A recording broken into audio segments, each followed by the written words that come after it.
সর্বনাশ! আমার আমার তো পুরো গায়ে কাটা লেগে গেল। ও ও ওরে দেখ, এই বুড়োটা কিরকম কাদায় পড়ে খেলা করছে। এই জন্য বলা হয় বুড়ো মানে বাচ্চা, খেলার আর কিছু পেলে না, শুধু ওই কাদা। আমি বুঝতে পারছি আমার এই হাল কি করে হলো। তা তোরা কি আমাকে তুলবি নাকি শুধুই হাসবি? তুমি আরো খানিকক্ষণ ওই কাদার মধ্যে খেলো, বুঝলে? হ্যাঁ, তোমাকে তুলতে অনেক বড় বড় পালোয়ান লাগবে, আমাদের অত শক্তি কোথায় গো।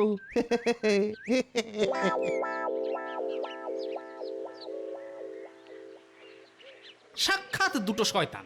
ওরে বাবা রে, কি যন্ত্রণা হচ্ছে গো। কেউ কি আছো? কোথায় গেলে গো? আমাকে একটু ধরে তোলো। ও কি সর্বনাশ! ও ও ওরে বাবা রে, ও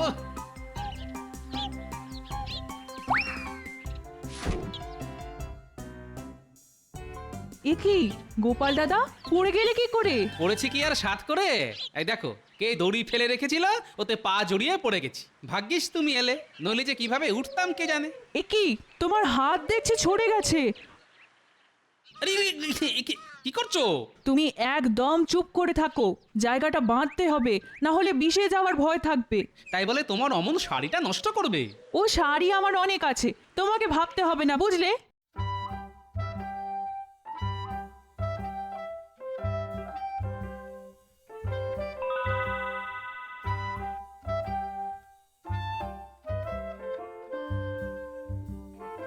কি ব্যাপার গোপাল, এত দেরি কেন? রানীমার রাখি পরানো যে হয়ে গেল।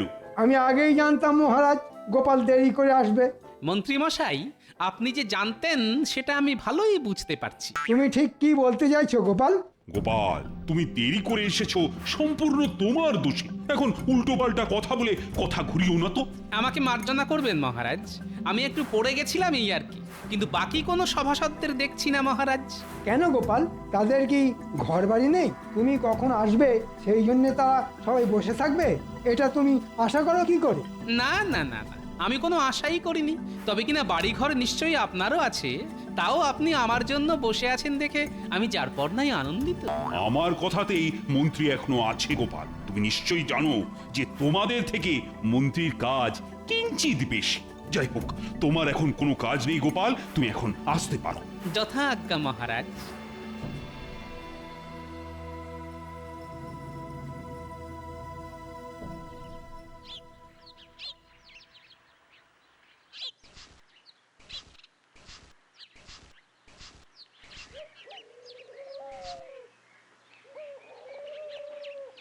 গিন্নি, আমি এখন চললাম।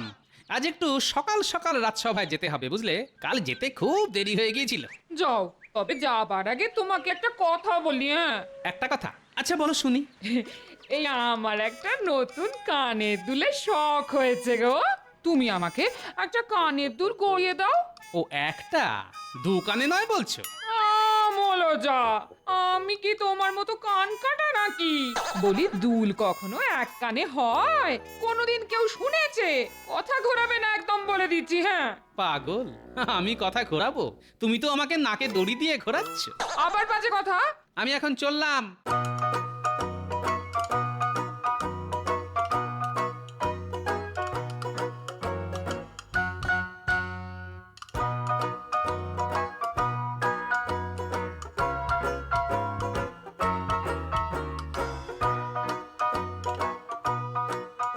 এবার এই কাজটাও করতে হবে রে বটা ঘটা। আপনি কোনো চিন্তা করবেন না, কিন্তু আপনি ওই পুটির বাবার জমিতে মই দিতে চাইছেন কেন একটু বলবেন? শোন, ওই পুঁটির বাবা অনেক ভাগ চাষিদের দিয়ে চাষ করিয়েছে, আর জমিতে পাকা ধান পুরো ভরে আছে। তোরা তো জানিস যে সমস্ত চাষি পাকা ফসল ফলায়, তাদের কাছ থেকে আমি নিজের জন্য একটু বেশি করে খাজনা নিই। মন্ত্রী দেখছি খুব গদগদ হয়ে বটা আর ঘটার সাথে কথা বলছে। এবার আমি বেশ বুঝতে পারছি কালকে আমার পড়ে যাবার জন্য ওই মন্ত্রীই দায়ী। মন্ত্রী আমার ভাবমূর্তি মহারাজের সামনে খারাপ করার জন্য উঠে পড়ে লেগেছে। না, এর একটা বিহিত করতেই হবে আমাকে আজ রাজসভায়। ওহো, এবার এবার বুঝতে পেরেছি। কিন্তু পুঁটির বাবা কিছুতেই আমাকে ওই ভাগ চাষিদের নাম বলছে না। আমি এটা মেনে নেব না। পুরো খাজনায় রাজকোষে চলে যাবে আর আমার লবডঙ্কা। না না মন্ত্রী মশাই, এ তো আপনার উপর জুলুম। আমরা আজ রাতেই ওই পুটির বাবার জমিতে মই দেব, কিন্তু রাতের অন্ধকারে আমরা ঠিক জমিটা বুঝতে পারবো না।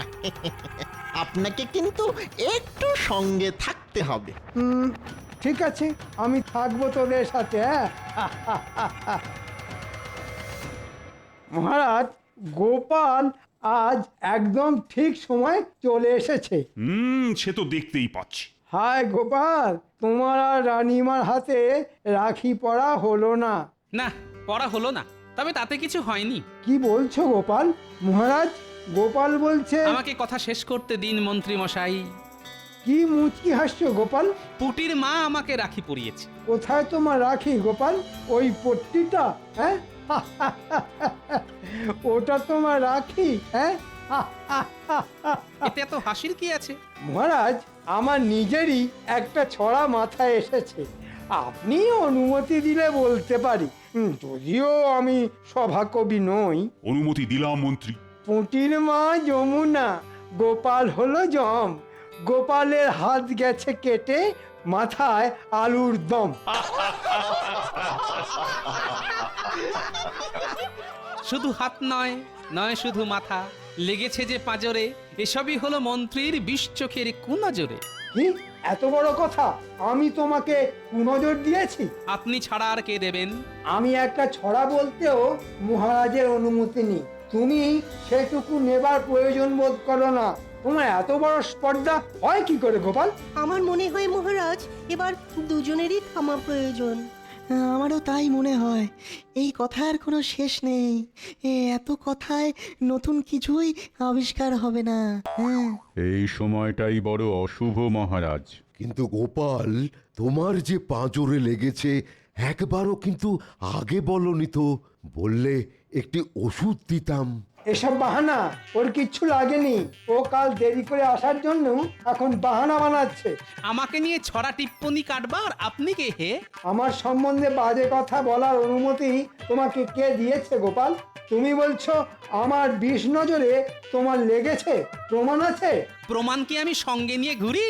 গোপাল, তুমি ইচ্ছা করে দেরি করে এসেছো যাতে রানীমা তোমাকে রাখি পরাতে না পারে। এর মানে জানো গোপাল? আমি বলছি, তুমি রানীমাকে অপমান করেছো। মহারাজ, আপনি বলুন, আমাদের সভাসদদের মধ্যে গোপাল কি কোনোভাবে থাকবার যোগ্য? না না না, সব কথা শুনে আমারও মনে হচ্ছে গোপাল তুমি বাহানা বানাচ্ছ। তুমি রানীকে অপমান করে রাজসভায় থাকবার যোগ্যতা হারিয়েছো। তুমি চলে যাও রাজসভা থেকে। তোমাকে আমাদের আর প্রয়োজন নেই। যথাজ্ঞা মহারাজ। এবার বুঝবে ঠেলা পুটির বাবা। কত ধানে কত চাল।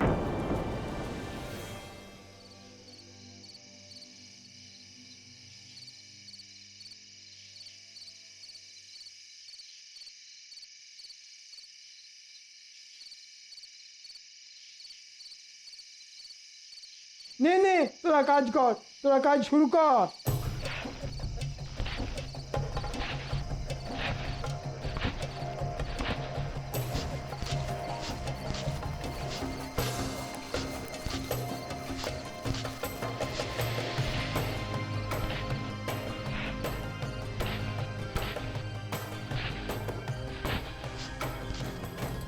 এই রে, কে আসছে?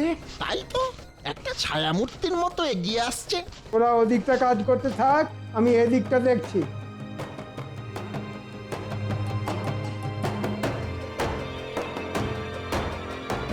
এই কে?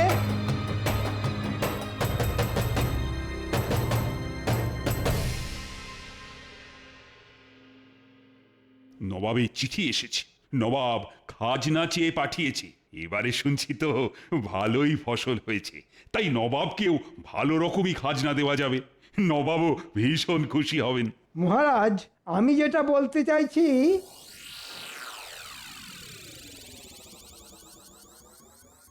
কি তোমরা এভাবে রাজসভায়? কিছু কি হয়েছে? কেঁদো না, কাঁদলে না আমি বড় অসহায় বোধ করি। কি হয়েছে আমাকে বলো, আমি কিছু একটা উপায় বার করব। মহারাজ, আমাদের সর্বনাশ হয়ে গেছে। এবার সুন্দর পাকা ধান হয়েছিল, কিন্তু রাতের অন্ধকারে কেউ আমার জমিতে মই দিয়ে সব নষ্ট করে দিয়েছে। সে কি, কে করতে পারে এমন ভয়ানক কাজ? মন্ত্রী, তুমি তুমি কাউকে আন্দাজ করতে পারো? আগে না মহারাজ, একদম না। আপনাকে খাজনা দেবার মতো আমাদের যে কিছুই নেই মহারাজ, আমাদের যে সব হারালো। ঠিক আছে ঠিক আছে, তোমরা আর কেঁদো না, এখন ঘরে যাও তো যাও। যেই দোষী হোক সে নিশ্চয়ই শাস্তি পাবে। আর তোমাদের খাজনা পুরো মকুব। না না না, কোনো খাজনা দেবার প্রয়োজন নেই।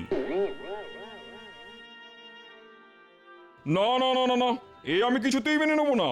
কৃষ্ণচন্দ্র যা খাজনা পাঠিয়েছে তা না পাঠানোর মতোই। এইটুকু খাজনাতে কি হবে? কোথাকার কে পুঁটির বাবা তার পাকা ধানে কে মই দিয়েছে সেটা শুনে নবাব কি করবে? হ্যাঁ গো, আমার সোনার দুলের কি হলো? ধুত্তর, একেই দেখছো মহারাজের ওখানে চাকরি আমার চলে গেছে, সংসার কিভাবে চলবে সেটাই ভাবছি, ইনি এলেন সোনার দুলের কথা বলতে। ওরকম শখের চাকরি করাও যা আর না করাও তা। ওই যখন চাকরি করতে তখনও তো শুনতাম তোমার নাকি কড়ি মোহর কিছুই নেই। আমি কিচ্ছু শুনতে চাই না। সামনে আমার বোনপোর বিয়ে, তুমি যেখান থেকে পারো ধার দেনা করে হলেও আমার জন্য সোনার দুল তোমাকে নিয়ে আসতেই হবে। কি আবদার? আচ্ছা কাল যাবো শাকরার কাছে, বাকিতে যদি দেয়। ঘরে না বসে থেকে তাই যাও।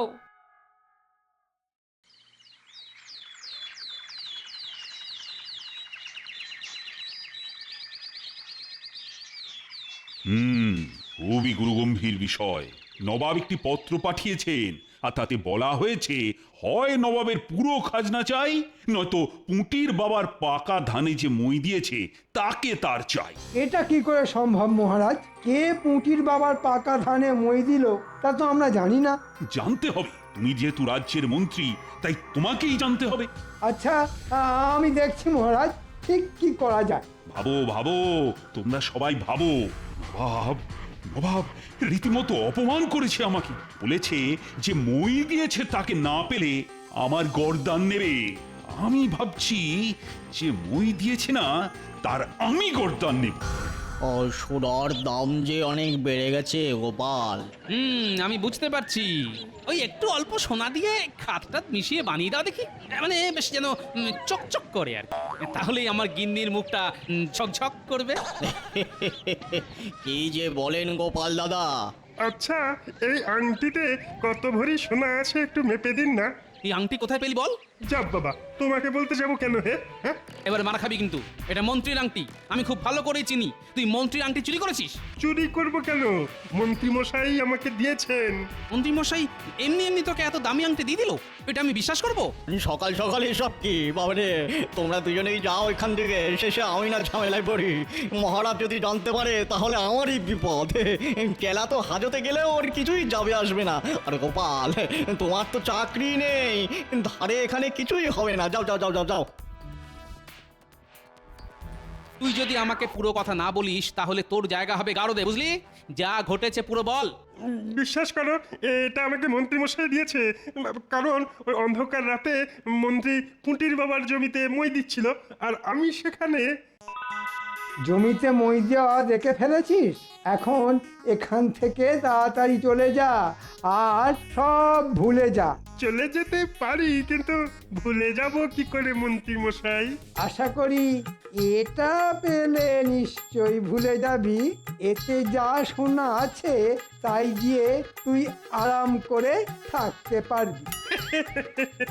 আমি সব ভুলে গেছি। মহারাজ, এই হলো পুরো ঘটনা।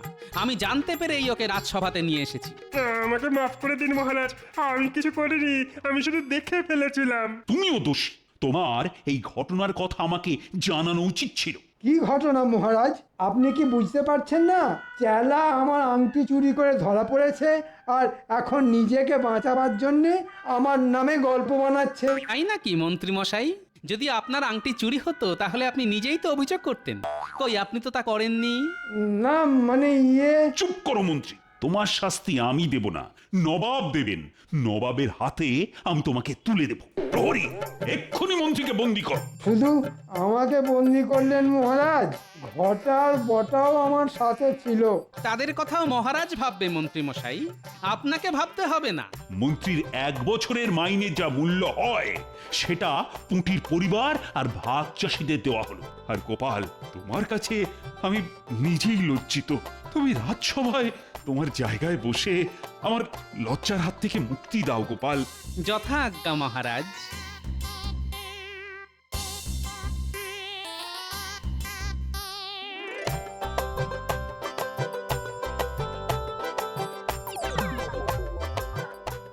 গোপাল দাদা, তুমি আমাদের যা উপকার করলে তা কোনোদিন ভুলবো না। রাখি পূর্ণিমার দিনে তুমি কাপড়ের পাড় ছিঁড়ে পট্টি বেঁধেছিলে আমার ক্ষতস্থানে, ওটাই ছিল আমার কাছে রাখি। তাই বোনের বিপদে আপদে রক্ষা করা তো আমার কর্তব্য। শোনো, আজকের দিনে আমি তোমাদের সবার জন্য একটা বিশেষ ঘোষণা করছি। মহারাজ যখন বিশেষ ঘোষণার কথা বলছেন, তখন আশা করি এটি খুবই সুখের, মানে আনন্দের ঘোষণাই হবে। ঠিক ধরেছ কবি, এটা আনন্দের ঘোষণাই বটে। বাবা বাবা, অনেক দিন কোন সুখ সংবাদ পাইনি মহারাজ। আজ আপনার মুখ থেকে আনন্দের ঘোষণা শোনার জন্য উদ্গ্রীব হয়ে আছি। মহারাজ, আপনি বলুন, আমরা শুনতে চাই। বিলক্ষণ মহারাজ, পূর্ণিমা তিথি এসেই গেছে। এটাই তো সময় যে কোনো আনন্দের ঘোষণা করার জন্য। তাহলে আমার মনে হয় মহারাজকে এবার বলতে দেওয়া হোক। তোমার দেখছি বড়ই তাড়া গোপাল। ও, বুঝেছি, আনন্দের ঘোষণা শুনে তুমি উদ্গ্রীব। কিন্তু কেন বলো তো? বাড়িতে মনে হয় তোমার গিন্নি তোমাকে বিশেষ আনন্দে থাকতে দেয় না। ভুল বলছেন মন্ত্রী মশাই, আমার গিন্নি সব সময় পরম আনন্দে থাকে, আর গিন্নি আনন্দে থাকলেই আমিও আনন্দে থাকি। বাহ বাহ, চমৎকার চমৎকার। আমার গিন্নি মানে তোমাদের রানীমাও পরমানন্দেই আছেন, তাই আমিও আনন্দে আছি। বেশ বলেছ গোপাল। এখন কথা হচ্ছে, রাখি পূর্ণিমার পুণ্যতিথিতে রানীমা তোমাদের সবাইকে রাখি পরাবেন। এ তো দারুণ খবর মহারাজ। আমি ওনাকে আমার আন্তরিক কৃতজ্ঞতা জানাচ্ছি। সেটা রানীমাকেই জানিও মন্ত্রী। এখানে সবাইকে রাখি পরিয়ে রানীমা যাবেন বাপের বাড়ি তার দাদাদের রাখি পরাতে। সত্যি খুব আনন্দের খবর মহারাজ। আমাদের রানীমা কাল সবাইকে পরাবেন রাখি।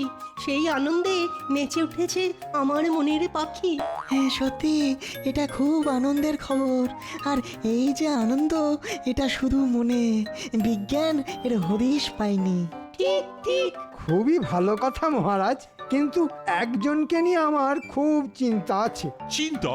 সে কি? কাকে নিয়ে চিন্তা মন্ত্রী? এই গোপালকে নিয়ে। আমাকে নিয়ে চিন্তা? কিসের চিন্তা? মহারাজ, আমি যেটা ভাবছি সেটা হলো গোপালের যা মোটা চেহারা আর মোটা মোটা হাত, তাতে গোপালকে রানীমা রাখি পরাবেন কি করে? মন্ত্রী মশাইকে সেটা না ভাবলেও চলবে মহারাজ। উনি মনে হয় আমার জন্য একটু বেশি চিন্তা করে ফেলেছেন। সবার শুরু থেকেই আমি সেটা লক্ষ্য করছি মহারাজ। গোপাল, তুমি যে কি বলো, হ্যাঁ? শোনো গোপাল, আমার মনে হয় তোমার হাতে রাখি পরাতে হলে একমাত্র উপায় হলো গরুর গলার দড়ি। এ দেখুন, আপনি কিন্তু একদম বাজে কথা বলবেন না মন্ত্রী মশাই। এটা কিন্তু একদম ভালো হচ্ছে না। মহারাজ, আপনি মন্ত্রী মশাইকে দয়া করে চুপ করতে বলুন। ঠিক মন্ত্রী, তোমার এখন চুপ করে যাওয়াই ভালো। তুমি আর কথা বাড়িও না। আমারও গোপালকে নিয়ে এইসব কথা শুনতে মোটেই ভালো লাগে না। বেশ মহারাজ, আমি চুপ করলাম। শুটকো মন্ত্রী মশাইকে চুপ করতেই হবে। বাহ গোপাল, এবার যে তুমি শুরু করলে। গোপাল, তুমিও চুপ করো না। আমাদের আজকের মতো সভা এখানে মুলতুবি করা হলো।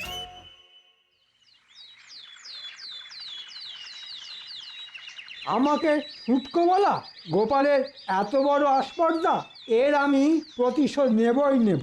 আপনি হুকুম করলেই ওই গোপালকে এক্ষুনি ওই ধরে বেঁধে নিয়ে আসছি। হ্যাঁ। ওরে না না, এক্ষুনি ওসব করতে হবে না, তাহলে লোক জানাজানির ভয় থাকবে। গোপাল নিজেও সন্দেহ করতে পারে।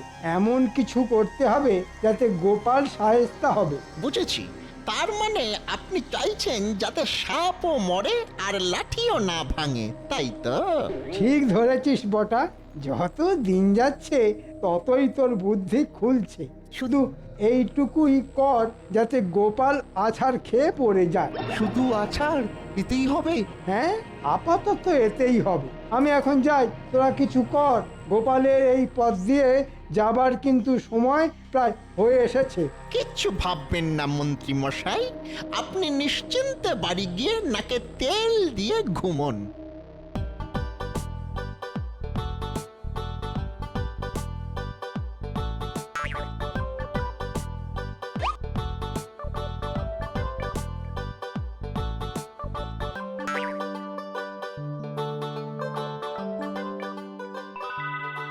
আমাকে এবার যে যেতে হবে।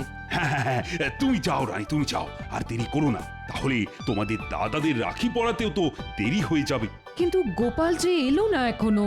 গোপালকে নিয়ে আপনি একদম ভাববেন না রানীমা। গোপালের আসলে কোনো কাণ্ডজ্ঞান বলে কিছুই নেই, আর দেরি করে রাজসভাতে আসাটাই ও নিয়ম করে ফেলেছে।